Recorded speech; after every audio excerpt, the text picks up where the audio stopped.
melanjutkan seri dari Daud,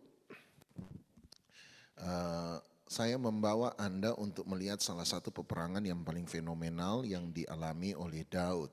Sebab hari ini kita mulai bicara soal Daud. Kemarin kita bicara tentang doa yang pernah Daud naikkan di hadapan Tuhan, dan doa Daud itu menunjukkan tentang siapa dia sesungguhnya. Tapi hari ini saya mau bicara tentang peperangan Daud yang paling fenomenal. Anda udah tahu 1 Samuel pasal 17 ketika Daud berperang melawan satu raksasa yang kemudian kita kenal dengan nama Goliat. Tapi dalam 1 Samuel pasal 17 ayat yang ke-40, 1 Samuel 17 ayat yang ke-40, coba Anda perhatikan. Ada satu tindakan Daud yang menurut saya sangat menarik untuk diperhatikan. Dalam 1 Samuel 17 ayat yang ke-40, sebelum Daud bertempur melawan Goliat, Daud melakukan sesuatu. 1 Samuel 17 ayat 40, Alkitab berkata, lalu Daud mengambil tongkatnya di tangannya, dipilihnya dari dasar sungai 5 batu yang licin dan ditaruhnya dalam kantung gembala yang dibawanya. Yakni tempat batu-batu sedang umbannya dipegangnya di tangannya, demikianlah dia mendekati orang Filistin itu.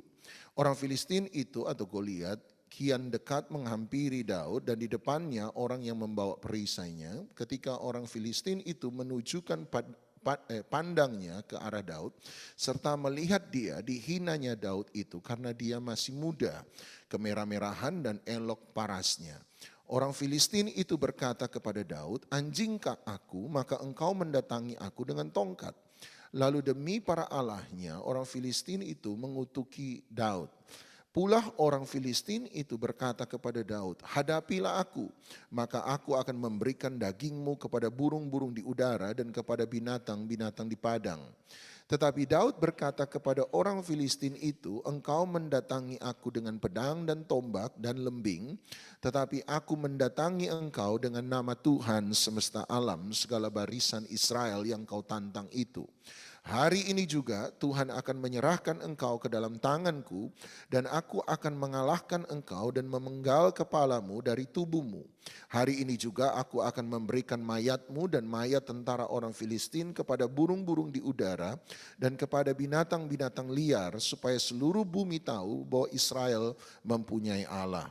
Dan supaya segenap jemaah ini tahu bahwa Tuhan menyelamatkan, bukan dengan pedang, bukan dengan lembing, sebab di tangan Tuhanlah pertempuran, dan ia pun menyerahkan kamu ke dalam tangan kami. Ketika Goliat orang Filistin itu bergerak maju untuk menemui Daud, maka segeralah Daud berlari ke barisan musuh untuk menemui orang Filistin itu. Lalu Daud memasukkan tangannya ke dalam kantungnya, diambilnyalah sebuah batu dari dalamnya, diumbannya, maka kenalah dahi orang Filistin itu. Sehingga batu itu terbenam ke dalam dahinya dan terjerumuslah ia dengan mukanya ke tanah. Demikianlah Daud mengalahkan orang Filistin itu dengan umban dan batu. Dia mengalahkan orang Filistin itu dan membunuhnya tanpa pedang di tangan, dan sampai seterusnya. Yang menarik adalah kalau Anda perhatikan, yang menarik buat saya adalah sebelum Daud maju ke dalam medan peperangan, Alkitab berkata Daud berjalan dengan tongkat gembala, kemudian dia masuk ke dalam sebuah sungai, dia mengambil 5 batu yang licin, kata Alkitab. 5 batu yang licin dari dalam sungai dan dimasukkan ke dalam kantong gembalaan. Perhatikan bahwa dia mengambil 5 batu, tetapi dalam penggunaannya Anda akan menemukan bahwa Daud hanya membutuhkan 1 batu untuk membuat Goliat kalah. Nah, pertanyaannya adalah kalau hanya butuh 1 batu untuk membuat Goliat kalah, kenapa dia mengambil 5? Ada orang berkata, iya jaga-jaga, sebab kalau meleset paling enggak masih ada peluru gitu ya. Jaga-jaga gitu ya. Iya saya sih setuju aja, sebab alih-alih bukan sekedar katapel yang mudah diarahkan. Alih-alih adalah satu lentingan yang sukar dan sangat sulit untuk diarahkan. Anda tahu bahwa itu satu tali panjang, ada kulit binatang, taruh batu, diputer, kemudian lempar. Itu arahnya sangat sulit, masih gampang katapelnya kita. Ya, daripada mengarahkan alih-alih. Jadi tidak heran kalau kemudian kita menemukan Daud ambil 5 peluru paling enggak. Satu meleset masih bisa pakai satu. Satu lagi meleset pakai 2. Kalau meleset lagi sudah enggak tahu kalau Goliat udah dekat. udah inna ilahi wa inna ilahi mungkin. Tetapi ke dalam kenyataannya dia hanya menggunakan 1 batu dari 5 batu yang ada. Tetapi menariknya lagi kalau Anda perhatikan dengan baik-baik dalam 2 Samuel pasal 21 Anda akan menemukan bahwa ternyata dalam seluruh kehidupan Daud memang ada total 5 raksasa yang harus dia kalahkan. Jadi buat saya Daud mengambil 5 batu licin dari dalam sungai adalah satu nubuatan bahwa dia bukan hanya akan berhadapan dengan 1 raksasa, tetapi sebenarnya itu adalah sebuah nubuatan bahwa dia akan melawan 5 raksasa dalam seluruh kehidupannya dalam medan pertempuran.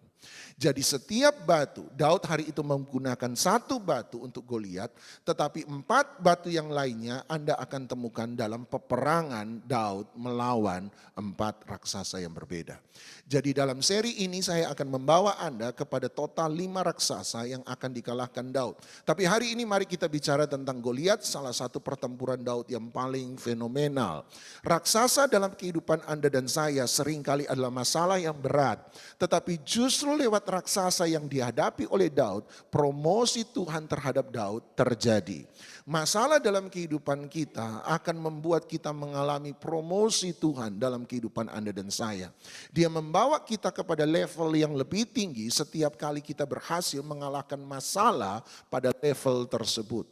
Level yang lebih tinggi butuhkan masalah yang lebih besar. Tapi disitulah kita belajar percaya dengan lebih besar. Kita belajar berserah dengan lebih besar. Kita belajar untuk bergantung pada Tuhan dengan lebih besar. Kita belajar mengerti Tuhan dengan lebih baik. Setiap masalah seringkali membawa kita mendekat kepada Tuhan dengan lebih baik. Tadi malam saya berkata, kenapa ada orang-orang datang pada saya berkata, Pak, bagaimana supaya anak saya dekat dengan Tuhan, sungguh-sungguh dengan Tuhan? Jawaban saya tadi malam saya berkata, sebab satu hal, anak Anda belum pernah mengalami pengalaman dengan Tuhan. Selama mereka tidak pernah mengalami persoalan dalam kehidupan ini dan belajar berseru kepada Tuhan, mencari Tuhan di tengah-tengah krisis, maka mereka tidak akan pernah mengalami Tuhan. Dan orang yang tidak akan pernah mengalami Tuhan adalah orang yang tidak tahu bagaimana bisa mendekat kepada Tuhan. Nah, mari sekarang saya bicara tentang Goliat. Siapa Goliat ini sesungguhnya? Nah, Goliat, nama sesungguhnya dari Goliat adalah berarti membuat seseorang menjadi telanjang. Goliat berarti sesuatu yang dibukakan, sesuatu yang membuat orang mengalami ketelanjangan. Ketelanjangan di sini dalam arti negatif menurut saya itu bicara tentang rasa malu. Sebab salah satu arti Goliat adalah mengalami pembuangan, Nah, apa hubungannya pembuangan dengan ketelanjangan, Pak? Mungkin apa yang dialami oleh orang Israel, bangsa Israel ketika bangsa Israel mengalami pembuangan setelah masa raja-raja, maka Anda akan menemukan di zaman Nehemia bahwa ternyata kota Yerusalem yang seharusnya menjadi ibu kota Israel, hari itu karena mengalami pembuangan seluruh temboknya itu diruntuhkan. Sehingga Yerusalem menjadi kota tanpa tembok, kota tanpa perlindungan. Dan menurut saya kata kota tanpa tembok itu bicara tentang sesuatu yang dipermalukan. Israel tidak punya perlindungan, Israel dibuat telanjang hari itu. Hari itu semua bangsa bisa menyerbu Yerusalem dan hanya butuh pasukan yang kecil untuk menaklukkan Yerusalem. Sebab Yerusalem enggak punya tembok, Yerusalem enggak punya tentara, Yerusalem dipermalukan, dibuat menjadi telanjang. Dan menurut saya itulah arti nama Goliat. Goliat adalah satu pasukan, satu orang yang sudah mungkin mengalahkan begitu banyak kota demi kota yang membuat kota itu dikuasai, kota itu di-exile, mengalami pembuangan, kota itu temboknya diruntuhkan, dan itulah Goliat. Goliat menjadi menakutkan bagi orang Israel sebab nomor satu, 1 Samuel 17 ayat 1, dia diperkenalkan sebagai seseorang yang disebut sebagai juara. Seorang yang disebut sebagai juara, artinya dia pernah mengalahkan banyak kota. 1 Samuel 17 ayat 1, orang Filistin mengumpulkan tentaranya untuk berperang. Mereka berkumpul di Soko yang di tanah Yehuda, berkemah di antara Soko dan Aseka di Efes Damim. Saul dan orang-orang Israel juga berkumpul dan berkemah di lembah Tarbantin. Mereka mengatur barisan perangnya berhadapan dengan orang Filistin. Orang Filistin berdiri di bukit sebelah sini, orang Israel berdiri di bukit sebelah sana, dan lembah ada di antara mereka. Perhatikan ayat 4. Lalu tampillah keluar seorang pendekar, bahasa aslinya sang juara. Dan bahasa aslinya adalah Benaim, juara berarti Benaim. Benaim juara adalah seorang yang terlatih, seorang yang terlatih. Seorang guru yang memberikan pengertian, itu arti Benaim. Seorang yang bisa mengajar. Tetapi arti Benaim yang ketiga selain orang yang terlatih, seorang yang mengajar, artinya seorang yang ahli, seorang yang sudah tahu banyak, orang yang mengalami banyak. Tapi arti ketiga adalah orang yang memberi pengertian, orang yang memberi pengertian sebab dia dianggap guru, orang yang memberi pengertian. Dan yang keempat, dia disebut seorang juara sebab dia dapat menarik perhatian seseorang. Dia dapat menarik perhatian seseorang. Dan buat saya itulah keberadaan Goliat.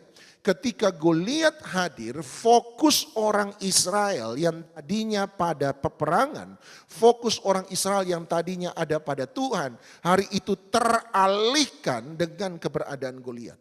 Dia menarik perhatian, dia perceive, dia menarik perhatian orang. Sehingga fokus bangsa Israel itu menjadi berubah. Jadi Goliat itu menakutkan sebab nomor satu adalah dia dikenal sebagai seorang juara. Seorang yang terlatih, seorang yang menjadi guru, seorang yang punya pengertian, artinya orang yang sangat-sangat ahli. Dan yang keempat, dia menarik perhatian orang lain. Yang kedua, Goliat menjadi menakutkan bagi orang Israel sebab kalau Anda lihat pada ayat yang keempat sampai ayat yang ketujuh, Goliat diperkenalkan dengan fisik yang besar, perawakan yang besar. Jadi satu, dia itu disebut juara, jadi secara pengalaman memang sangat-sangat bisa terbukti dan perhatian orang akan menonjol, oh ya orang itu luar biasa. Jadi orang akan teralihkan perhatian, sama seperti dalam sebuah wedding kalau seorang bride, seorang pengantin wanita muncul kan perhatian semua tamu teralih kepada dia. Itulah juara, orang yang hebat, orang yang luar biasa, menjadi berbeda di antara orang lain. Tetapi yang kedua adalah dia punya perawakan yang sangat tinggi. Dan yang ketiga dalam ayat yang ke-8 Anda akan menemukan bahwa dia bukan hanya punya perawakan yang tinggi, ayat 8 sampai ayat 13, dia punya mulut yang besar. Dia berbicara dengan sombong. Jadi oleh sebab itu semua hasil dari semua perawakan, semua pengalaman Goliat, cara dia berbicara yang begitu mengintimidasi, menghasilkan ketakutan dalam hidup orang Israel. 1 Samuel 17 Anda akan menemukan berkali-kali orang Israel ada dalam ketakutan. Nah, lawan dari Goliat adalah Daud. Dalam kasus ini Daud. Sementara kalau Anda lihat 4 raksasa yang lain yang nanti akan ada peperangan dalam kehidupan Daud. Daud tidak mengalahkan 4 raksasa dengan dirinya sendiri. Daud membutuhkan orang lain. Tetapi khusus untuk Goliat yang pertama, Daud mengalahkan dengan dirinya sendiri.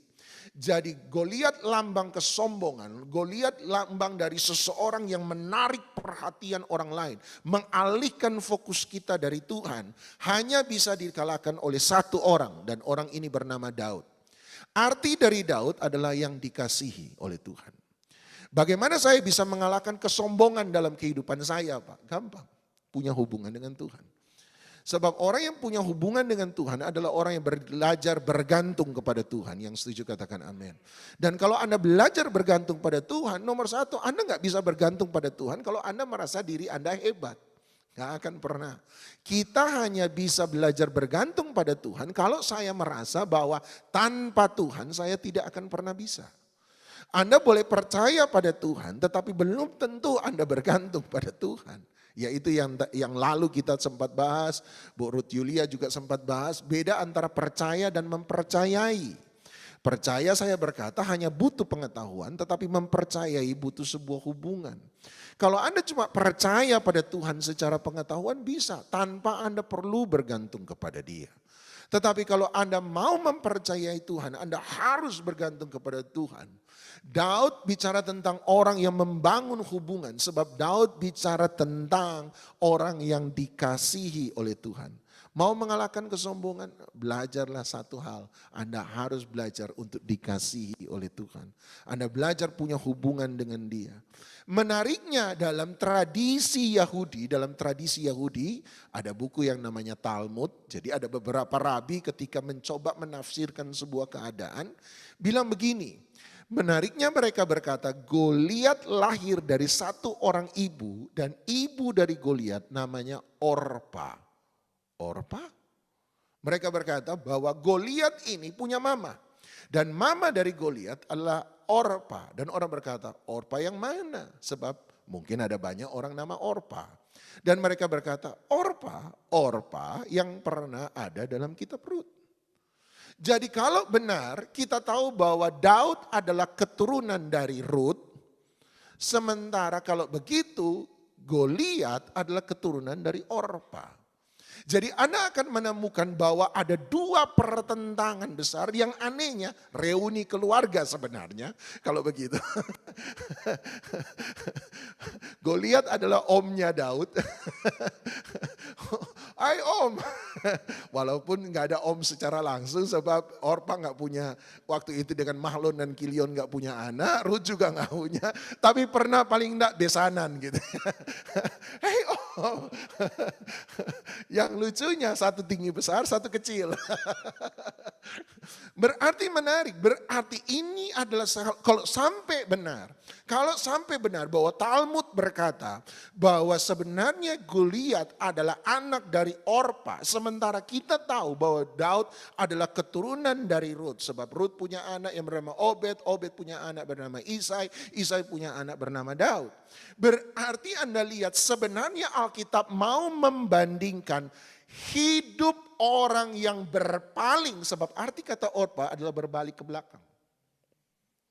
Sebab ketika Naomi menawarkan pada Orpa, pulanglah, nggak usah ikut aku, menderita kalau kamu ikut aku, pulanglah. Naomi menyuruh Orpa pulang dan kita tahu bahwa Orpa berbalik meninggalkan Naomi. Sementara Ruth ketika Naomi berkata, pulanglah, tinggalkan aku. Kamu gak punya masa depan dengan aku. Kamu mau tunggu aku punya anak. Kalau aku punya anak nanti kamu udah nenek-nenek baru kemudian kamu menikah. Gak mungkin. Gak mungkin, kamu gak punya masa depan dengan saya. Pulanglah Ruth. Ruth kemudian memberi komitmennya kepada Naomi.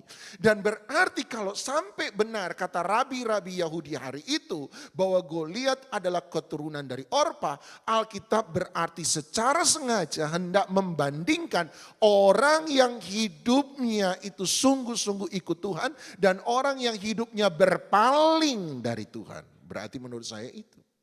Goliat adalah gambaran dari sebuah kejahatan. Goliat gambaran dari sebuah penyembahan berhala. Sebab kita temukan ketika Goliat berhadapan dengan Daud, Goliat menyumpahi Daud dengan nama dewa-dewa. Bicara tentang seseorang yang hidup di dalam kejahatan. Itulah nasib dari orang yang berpaling dari Tuhan. Sementara Daud dipresentasikan Alkitab sebagai seseorang yang sungguh hasil dari keturunan yang sungguh-sungguh ikut Tuhan. Dengar baik Bapak Ibu, orang yang ikut Tuhan saya sungguh percaya apa yang pernah kita pelajari, anak cucunya akan diberkati oleh Tuhan. Kita akan menemukan bahwa bagaimana sih nasib orang yang berbalik dari dia dan nasib dari orang yang sungguh-sungguh dengan Tuhan sekalipun di tengah-tengah persoalan. Dan hari itu Alkitab menggambarkan bagaimana Daud keturunan Rut, orang yang setia, sebab arti Rut pun hampir serupa dengan arti Daud. Apa itu? Friendship. bersahabat. Rut berarti saya mau bersahabat dengan Tuhan. Hasil dari persahabatan dengan Tuhan adalah menjadi orang yang disebut Daud. Daud berarti dikasihi oleh Tuhan. Mari yuk kita punya persahabatan dengan Tuhan, hubungan dengan Tuhan.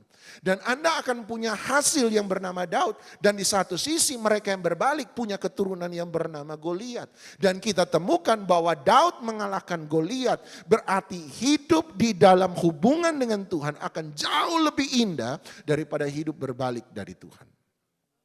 Bukan hanya itu menurut saya, kalau sampai benar arti kata Goliat, salah satu arti kata Goliat adalah guru yang mengajar. Guru yang memberi understanding, pengertian. Membuat saya teringat kepada apa? Kejadian pasal 3. Kejadian pasal 3 ada apa di situ? Ada ular yang disebut paling cerdik dari semua ciptaan Tuhan. Dan ular yang paling cerdik dari ciptaan Tuhan menggoda Hawa dan berkata kepada Hawa, lihatlah buah itu, bukankah enak dipandang? Ambil saja, kamu akan jadi sama seperti Allah. Dan Alkitab berkata Hawa memandang buah itu sedap kelihatannya, sedap kelihatannya, enak untuk dimakan dan memberikan pengertian. Berarti kalau Goliat, salah satu arti nama Goliat memberi pengertian, berarti tidak dalam konotasi negatif, tidak dalam konotasi positif, tetapi bagi Alkitab ada dalam konotasi negatif. Sebab bagi saya Goliat seperti pohon pengetahuan yang baik dan jahat di Taman Eden. Nah, kalau Goliat adalah gambaran dari hikmat manusia yang memberi pengertian, pohon pengetahuan yang baik dan jahat, berarti Daud sebaliknya adalah gambaran dari lawan pohon pengetahuan baik dan jahat adalah pohon kehidupan. Kalau di pohon pengetahuan yang baik dan jahat ada yang namanya setan yang berbisik, berarti di pohon kehidupan ada siapa di situ? Ada Tuhan yang berjalan di dalam taman. Makanya peperangan Goliat dan Daud bukan hanya bicara soal peperangan fisik, tetapi peperangan Goliat dan Daud bicara tentang peperangan rohani. Sebab Goliat mewakili bisikan setan, sementara Daud mewakili Tuhan yang mau membangun sebuah hubungan dengan manusia. Dan hasil dari Hawa mengambil buah terlarang, yang ketiga, hasil dari nomor 1 itu adalah gambaran dari keturunan Orpa dan keturunan Rut. Nomor 2 adalah gambaran dari pohon pengetahuan yang baik dan jahat dan pohon kehidupan. Nomor 3, kalau demikian ketika Hawa makan buah terlarang, apa yang terjadi? Mereka ada dalam ketakutan. Itulah hasil yang diterima dalam peperangan ketika Goliat muncul. Adam berkata kepada Tuhan, kan ketika Tuhan bertanya, Adam di manakah engkau? Adam berkata, aku sembunyi. Kenapa aku sembunyi? Aku takut sebab aku telanjang. Saya pernah bilang sama Anda, itu kalimat yang aneh. Kenapa aneh Pak? Kalau telanjang bukan takut, kalau telanjang malu. Kenapa Alkitab tiba-tiba berkata, Adam berkata, aku takut sebab aku telanjang. Kenapa Alkitab tidak berkata, Adam berkata, aku malu sebab aku telanjang. Jawabannya sebab hasil dari dosa bukan rasa malu nomor 1, tapi hasil dari dosa adalah ketakutan. Roma 8:15 berkata, ketakutan adalah the spirit of slavery. Roh perbudakan. Sebab dia tidak memberikan kepada kamu roh perbudakan yang menjadikan engkau ketakutan, engkau takut, tetapi memberikan engkau roh yang menjadikan engkau sebagai anaknya. Berarti kenapa dia bicara ketakutan? Sebab sederhana. Sebab ketakutan adalah hasil dari dosa nomor 1. Dosa nomor 1 adalah manusia ada dalam fear. Manusia ada dalam ketakutan. Kalau buah pengetahuan yang baik dan jahat, hikmat manusia melahirkan ketakutan, berarti buah kehidupan melahirkan apa? Lawan dari ketakutan 1. Bukan berani. Lawan dari ketakutan adalah iman. Sebab iman dan ketakutan adalah 2 hal yang bekerja dengan cara yang sama, hanya menuju pada arah yang berbeda.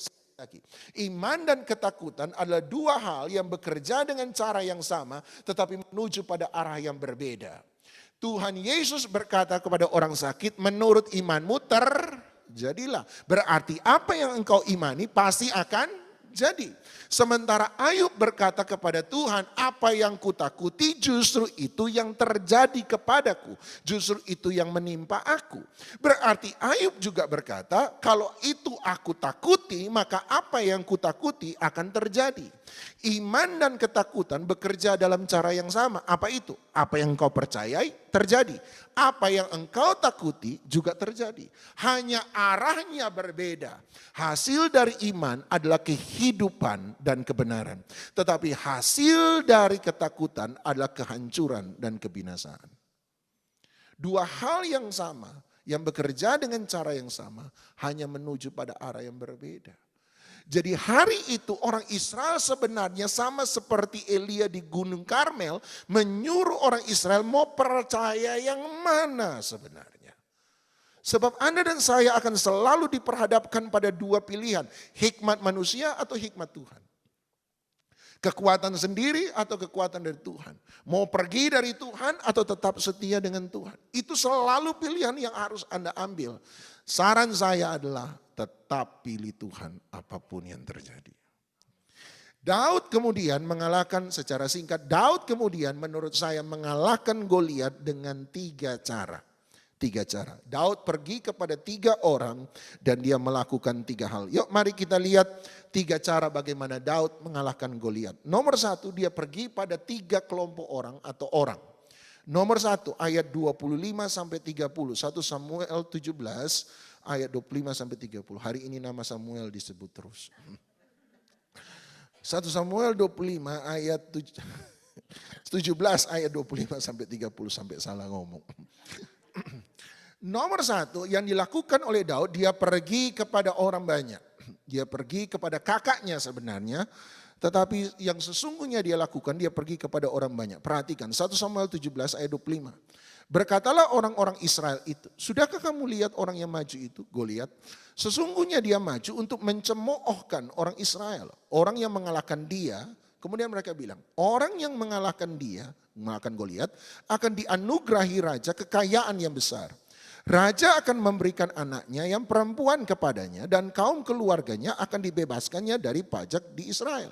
Orang berkata, lihat orang Goliat itu. Raja pernah berjanji bahwa siapa yang mengalahkannya dia akan diberi kekayaan yang besar. Kalau dia laki-laki akan diberi anak perempuan sang raja, kaum keluarganya akan dibebaskan dari pajak di Israel. Perhatikan ayat 26.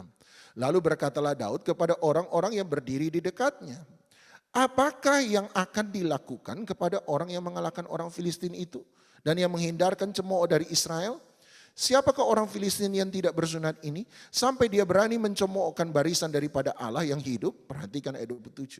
Rakyat itu pun menjawabnya dengan perkataan tadi. Begitulah yang akan dilakukan kepada orang yang mengalahkan dia. Jadi ayat 25 Daud mendengar orang banyak bilang, lihat orang Goliat itu. Raja berjanji, siapa yang bisa kalahkan dia? Nomor 1 akan diberi kekayaan besar. Kalau perempuan, laki-laki diberi kekayaan besar.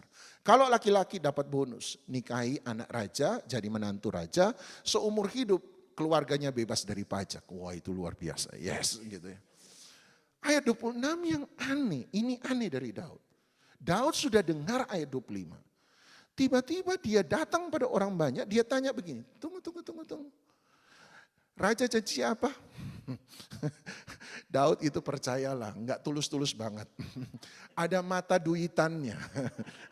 Dan di kemudian hari Anda tahu dia ada mata keranjangnya juga. Jadi dia mata-mata. Dan orang banyak, ayat 27 berkata, orang banyak menjawab dengan pertanyaan, dengan jawaban yang sama. Raja akan memberi kekayaan yang besar, kemudian raja kalau laki-laki akan menikahi anak orang itu dengan anaknya. Akan menjadi menantu raja, seumur hidup keluarga itu akan dibebaskan dari pajak. Perhatikan ayat 28. Eliab kemudian muncul yang tertua mendengar perkataan Daud kepada orang itu. Bangkitlah amarah Eliab kepada Daud sambil berkata, mengapa engkau datang? Dan pada siapakah kau tinggalkan kambing domba yang 2-3 ekor di padang gurun? Aku kenal sifat pemberanimu, tapi aku juga tahu kejahatan hatimu. Engkau datang kemari dengan maksud melihat pertempuran. Orang yang paling salah mengerti Daud adalah orang yang paling dekat dengan dia. Itu sangat menyakitkan. Tapi lihat ayat 29. Jawab Daud, apa yang telah kuperbuat? Cuma bertanya aja. Perhatikan Daud, ayat 30, nakal sekali ini Daud. Lihat ayat 30. Lalu berpalinglah dia daripada Eliab kepada orang lain dan menanyakan yang sama. Apa hadiahnya? 3 kali dia tanya.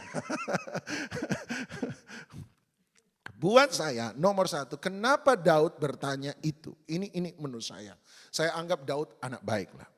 Buat saya Daud membangun pengharapan dalam hidupnya.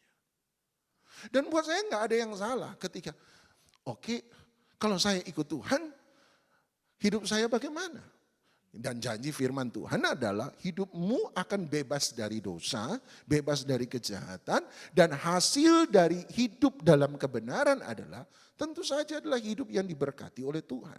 Hidup yang dekat dengan Tuhan, hidup yang sejahtera dilindungi oleh Tuhan. Yang dilakukan oleh Daud adalah dia mulai mengisi hatinya dengan pengharapan. Di saat Anda mengalami persoalan, saran saya adalah mulai mengisi hati Anda dengan pengharapan. Dengar kesaksian orang, dengar khotbah firman Tuhan, baca Alkitab, dan Anda mulai mengisi pengharapan hati Anda dengan pengharapan. Apa yang saya kalau saya berharap pada Tuhan, berkali-kali pemazmur Amsal Alkitab berkata, berbahagialah mereka yang berharap pada Tuhan sebab mereka akan. Kemudian Alkitab bicara banyak, berbahagialah mereka yang percaya kepada Tuhan sebab mereka akan. Mari isi hati kita dengan pengharapan demi pengharapan di dalam Tuhan. Dan pengharapan di dalam Tuhan tidak mengecewakan. Anda lihat bahwa Daud mengisi hatinya dengan pengharapan. Di tengah-tengah persoalan yang besar, di tengah-tengah dia harus berperang menghadapi musuh yang besar, yang jauh lebih besar daripada tubuhnya sendiri. Yang dia lakukan adalah berharap terus, mengisi pengharapan. Dan dia mulai bertanya pada orang, apa yang kamu pernah alami? Apa yang kamu pernah alami bersama dengan Tuhan? Bagaimana pertolongan Tuhan dalam hidupmu? Isi dan terus isi, dan terus isi, dan terus isi. Dan terus isi. Sama wanita pendarahan 12 tahun kan Alkitab berkata, dia mendengar berita tentang Yesus. Maka percayalah dia. Nomor 1, belajar untuk mengisi hati kita dengan pengharapan. Berita tentang Yesus.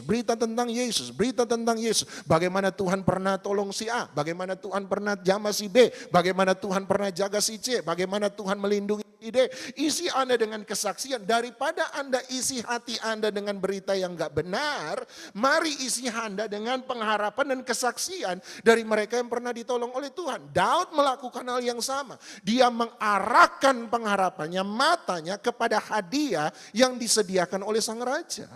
Apakah Alkitab melarang kita melakukan hal itu? Paulus mengatakan hal yang sama. Aku mengarahkan diri pada apa yang di hadapanku dan berlari-lari pada tujuan, yaitu panggilan sorgawi di dalam Kristus Yesus.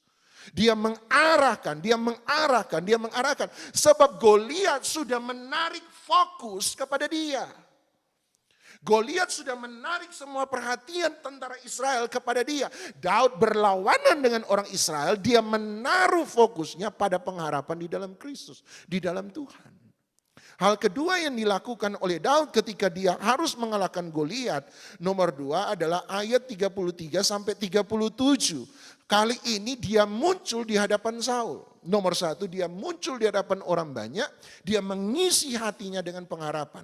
Tapi kali kedua dia muncul di hadapan Saul, apa yang dia lakukan di hadapan Saul? Anda baca ayat 33 sampai 37, dia bersaksi dari pengalamannya masa lalu. Dia bersaksi dari pengalaman masa lalu. Bagaimana Tuhan pernah menolong dia. Bagaimana Tuhan pernah menolong dia. Bagaimana Tuhan meluputkan dia. Bagaimana Tuhan memberi kemenangan kepada dia. Berarti nomor 2, dia bukan hanya mengisi hatinya dengan pengharapan. Tetapi yang kedua, dia membangun imannya dari pengalaman masa lalu.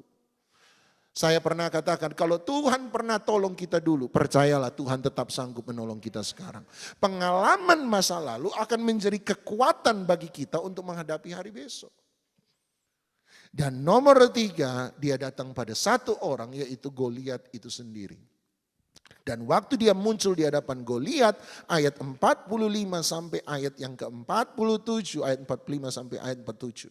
Yang pertama, dia bertanya tentang pengharapan kepada orang di sekitar. Yang kedua, dia bicara tentang pengalaman masa lalu, mengisi imannya dari pengalaman masa lalu di hadapan Saul.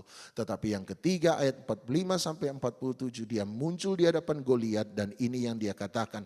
Buat saya ayat fenomenal, sebab Daud berkata, engkau mendatangi aku dengan pedang dan tombak dan lembing, tetapi aku mendatangi engkau dengan nama Tuhan semesta alam. Segala barisan Israel yang kau tantang itu. Hari ini juga Tuhan akan menyerahkan engkau ke dalam tanganku. Dan aku akan mengalahkan engkau, memenggal kepalamu dari tubuhmu. Hari ini juga aku akan memberikan mayatmu dan mayat tentara orang Filistin kepada burung-burung di udara dan kepada binatang-binatang liar. Supaya seluruh bumi tahu bahwa Israel punya Allah.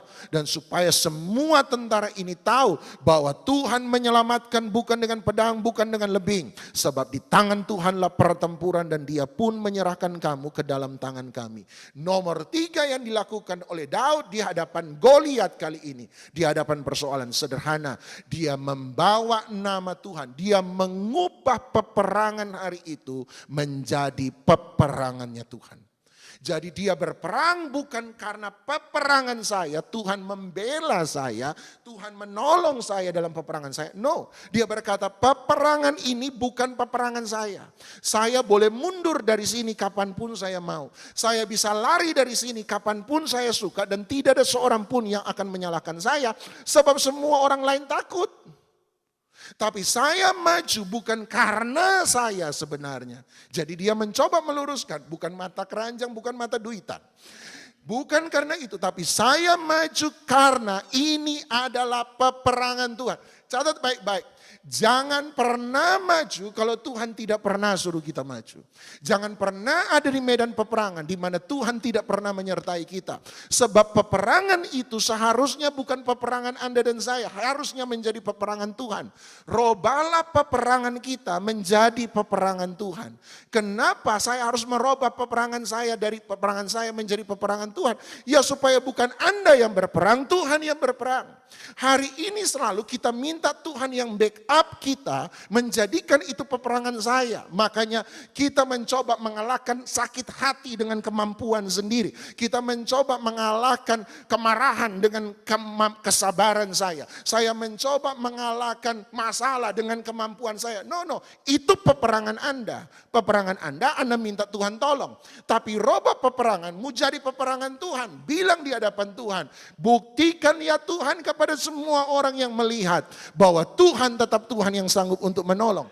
Berarti saya tidak mengalahkan sakit hati dengan kemampuan saya, tapi izinkan Tuhanlah yang berhadapan dengan sakit hati. Saya hanya belajar untuk menyembah Tuhan. Ketika saya punya masalah, bilang Tuhan biarkan lewat masalah ini. Orang lain tahu bahwa Tuhan sanggup untuk menolong. Tuhan sanggup untuk menjaga. Saya bicara tentang nama Tuhan. Saya akan bilang pada semua orang, Tuhan saya yang sanggup tolong. Saya hidup benar, saya percaya Tuhan saya sanggup menolong. Kalau belum ditolong bagaimana? Itu peperangan Tuhan, bukan peperangan saya. Kalau itu peperangan Tuhan, saya cuma ikut dia yang akan berperang bagi saya. Sebab dia berkata, aku akan berperang bagi kamu, kata Musa, Tuhan yang akan berperang dan kamu akan diam saja. Kita terlalu kebanyakan ikut campur sama Tuhan. Sebab kita merasa itu peperangan kita. Kapan waktunya Pak? Tuhan tolong. Ini sudah sebentar lagi Pak. Tinggal 1 jam lagi Pak. Tinggal 1 jam lagi. Tinggal 1 jam. Oh Pak gimana ini Pak? Sebab Anda merasa itu peperanganmu. Jujur kan? Sebab kalau enggak terjadi apa-apa. Anda yang hancur toh. Amsyong toh. Anda enggak pernah mengubah itu menjadi peperangannya Tuhan. Sebab Anda terlalu banyak mengedepankan agenda dan keinginan Anda. Sebab itu Anda tahu, karena itu peperangan saya, agenda saya, keinginan saya. Anda tahu Tuhan tidak akan banyak menolong kan? Robah peperanganmu jadi peperangan Tuhan. Makanya jangan pernah masuk peperangan yang bukan itu disuruh oleh Tuhan. Jangan pernah. Tapi kalau itu untuk memuliakan Tuhan, jangan pernah takut. Hari itu makanya setiap kali Yesus buat mujizat, lihat respon terakhir. Selalu Alkitab berkata, orang ini, orang itu, mereka memuliakan Tuhan. Sebab peperangan itu bukan lagi peperangan mereka. Hari itu adalah peperangan Tuhan. Hari ini biar hidup menyenangkan Tuhan, hidup benar, percaya pada Tuhan, tapi percaya bukan dari kekuatan kemampuan kita.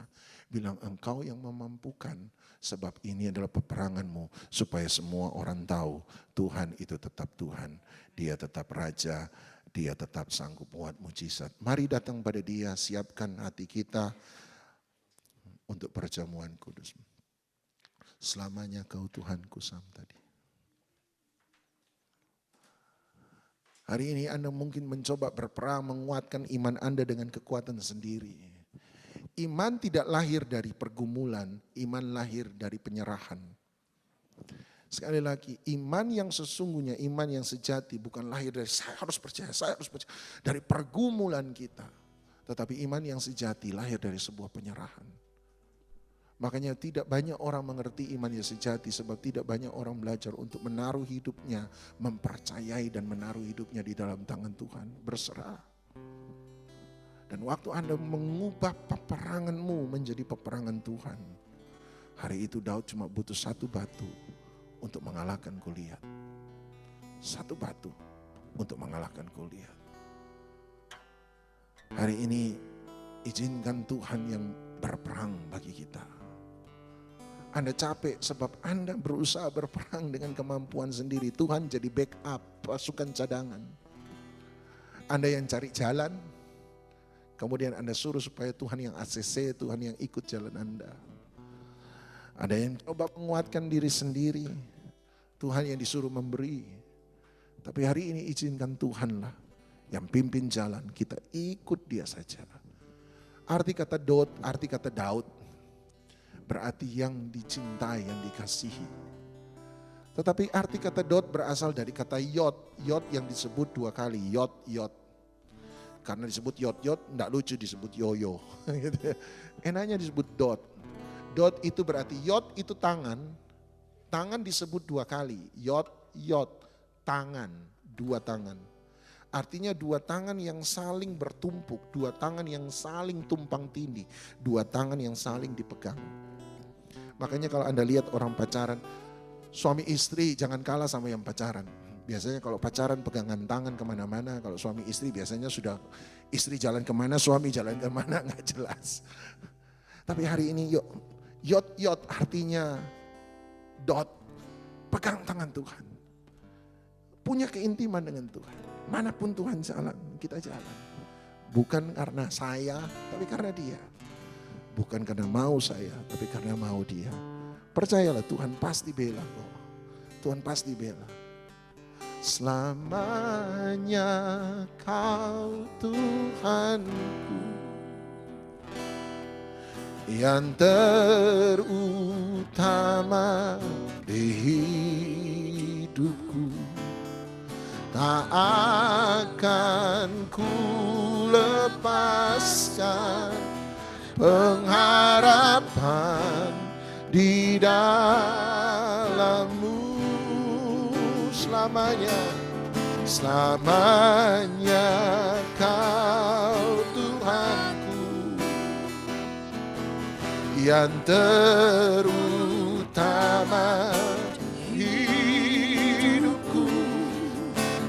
akan ku lepaskan pengharapan di dalam-Mu selamanya. Selamanya Kau Tuhanku, yang terutama di hidupku.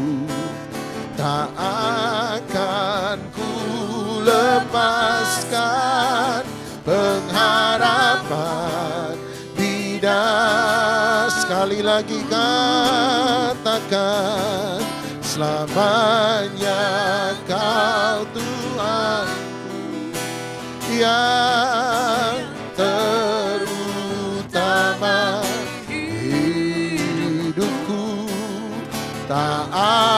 akan ku lepaskan pengharapan di dalam-Mu. Alkitab berkata, the battle belongs to the Lord. Peperangan itu punyanya Tuhan, bukan lagi punya Anda. Belajar serahkan. Makanya Alkitab berkata, serahkanlah segala khawatirmu kepada Tuhan. Belajar serahkan. Robalah dari peperanganmu pribadi menjadi peperangannya Tuhan. Kita cuma ikut aja Dia. Kalau begitu, caranya bagaimana? Terserah caranya Tuhan. Waktunya bagaimana, Pak? Waktunya Tuhan. Terus saya harus tunggu berapa lama? Tunggu Tuhan. Belajar untuk ada di hadapan Tuhan. Maka Anda akan melihat bahwa Tuhan itu sanggup untuk memberi kemenangan dalam setiap pertempuran. Bukankah Dia yang sudah menang bagi Anda dan saya? Bagaimana caranya Yesus menang? Gak pernah kepikir oleh manusia. Tapi itulah Tuhan. Peperangannya bukan peperangan manusia, bukan peperangan kekerasan, bukan peperangan pasukan, bukan peperangan negara, tapi Dia bicara tentang peperangannya Tuhan. Dia berkata kepada Pilatus, kalau kerajaanku dari dunia ini, pengikutku akan menyerang engkau. Tapi kerajaanku bukan dari dunia ini. Ini caranya Tuhan. This is the battle. Ini battle-nya Tuhan. Ini peperangannya Tuhan. Ini peperangannya Tuhan. Robah semua peperangan sakit penyakitmu, peperangan finansialmu, peperangan keluargamu, peperangan dalam hatimu. Robah serahkan jadi peperangannya Tuhan dan berkata, Tuhan permuliakanlah dirimu di dalam segala pergumulanku. The battle belongs to the Lord. Peperangan ini punyanya Tuhan. Bagaimana aku menang? Not my way, but your way. Bukan caraku, tapi caramu. Not my time, your time. Bukan waktuku, tapi waktumu. Bagaimana aku harus berhadapan? Itu engkau yang pimpin. Dan aku hanya akan melakukan apa yang engkau perintahkan. Sebab aku tahu Tuhan pencipta langit dan bumi. Amen. Adalah Tuhan yang punya kemenangan yang besar. Amen. Mari angkat roti di tangan Anda. Bukankah Dia sudah menang bagi Anda dan saya? Dan lewat kemenangannya kita menang bersama-sama dengan Dia. Dia mengambil roti pada malam itu, mengucapkan syukur atasnya dan mengucapkan berkat dan berkata, inilah tubuhku yang telah dipecahkan bagi kamu. Buatlah ini menjadi peringatan akan aku. Percayakah Anda bahwa ini bukan lagi roti biasa, tapi inilah persekutuan dengan tubuh Kristus? Kalau kita percaya, mari kita terima dengan iman, kita makan bersama-sama di dalam nama Tuhan Yesus Kristus.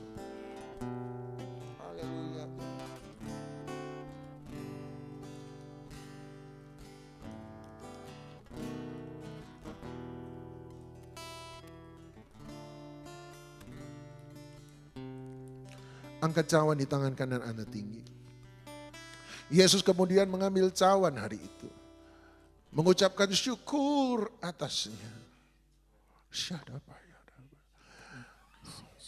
Dan berkata, inilah darahku yang telah ditumpahkan untuk pengampunan dosa semua manusia. Amin.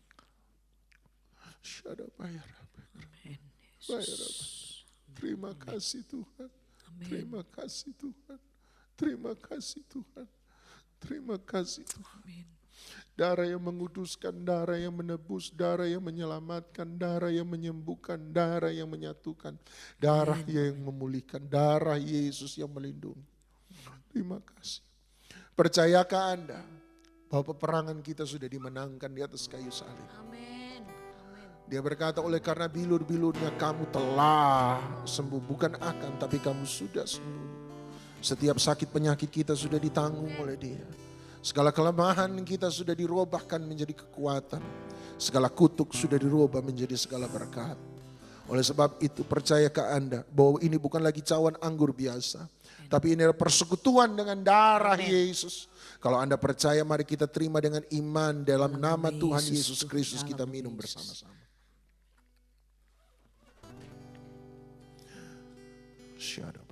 Mari yang diberi tugas untuk doa syafaat.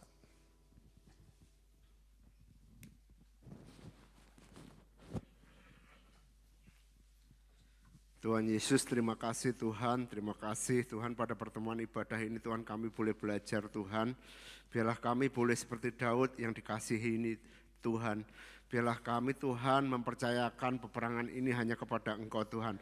Peperangan di dalam kehidupan ini Tuhan. Kami tahu Tuhan hari-hari ini Tuhan juga tidak mudah Tuhan. Biarlah kami boleh belajar mempercayakan semuanya itu kepada Tuhan. Ya Tuhan, saat ini kami berdoa buat pemerintahan, kami serahkan presiden hingga pada jajaran lingkup terkecil pun semuanya Tuhan, ada campur tangan Tuhan. Biarlah Tuhan, kami tahu ada shalom buat Indonesia, ada damai sejahtera buat Indonesia Tuhan. Kami juga berdoa Tuhan buat tenaga medis Tuhan saat ini Tuhan, yang mereka Tuhan boleh Tuhan, mereka bekerja keras Tuhan di dalam pandemi ini Tuhan. Kami tahu Tuhan buat pandemi varian baru ini pun Tuhan, semua dalam kendali Tuhan, semua dalam campur tangan Tuhan. Biarlah kami Tuhan, kami menyerahkan setiap dokter, para medis semuanya Tuhan yang bekerja Tuhan di dalam pandemi ini Tuhan. Juga vaksinasi Tuhan kami serahkan kepada Tuhan. Tuhan, saat ini kami juga berdoa buat hamba-hamba Tuhan dimanapun mereka berada Tuhan. Ya Tuhan, biarlah Tuhan, saat ini kami berdoa buat gereja-gereja boleh bersatu Tuhan buat pekerjaan Tuhan. Bukan terpecah-pecah tapi mereka Tuhan boleh semuanya bekerja hanya untuk kemuliaan Tuhan. Hanya untuk jiwa-jiwa, semuanya kami serahkan Tuhan. Tuhan, kami juga berdoa buat Pak Doni Tuhan.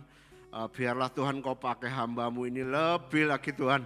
Hamba-Mu ini boleh menjadi berkat Tuhan. Kami tahu Tuhan hamba-Mu ini mengasihi Engkau Tuhan. Ya Tuhan, Engkau berkati keluarganya, anak semuanya Tuhan. Apa yang menjadi kerinduan Pak Doni Tuhan, boleh Tuhan Engkau jawab Tuhan. Tuhan, saat ini kami juga berdoa buat Voice of Worship ini Tuhan. Kami percaya Voice of Worship ini adalah milik Tuhan. Biarlah Engkau selalu memberikan visi Tuhan kepada leader kami Tuhan. Biarlah apa yang menjadi tujuan dari Voice of Worship untuk mengasihi jiwa-jiwa pun Tuhan Engkau boleh dengarkan Tuhan. Ya Tuhan, saat ini kami juga berdoa buat leader kami di Voice of Worship ini. Engkau berkati keluarga dari hamba-Mu Bunita ini Tuhan. Biarlah kesehatan Tuhan, hikmat, marifat-Mu boleh Engkau tambah-tambahkan kepada hamba-Mu ini Tuhan. Terima kasih Tuhan, kami mau alaskan doa kami ini di dalam doa yang Tuhan Yesus ajarkan. Bapa kami yang ada di surga, dikuduskanlah nama-Mu, datanglah kerajaan-Mu, jadilah kehendak-Mu di bumi seperti di surga. Berikanlah kami pada hari ini makanan kami yang secukupnya, dan ampunilah kami akan kesalahan kami seperti kami juga mengampuni orang yang bersalah kepada kami. Dan janganlah membawa kami ke dalam pencobaan, tetapi lepaskanlah kami daripada yang jahat, karena Engkaulah yang mempunyai kekuasaan dan kuasa dan kemuliaan sampai selama-lamanya. Oleh sebab itu terimalah segala berkat daripada Allah Bapa, cinta kasih sayang dan syafaat daripada Tuhan Yesus Kristus. Persekutuan, penghiburan, kekuatan, sukacita, damai sejahtera Roh Kudus menyertai kita semua mulai daripada pagi hari ini sampai selama-lamanya. Yang percaya dilawat diberkati Tuhan, sama-sama kita katakan Amin. Amin. Selamat pagi, Tuhan memberkati.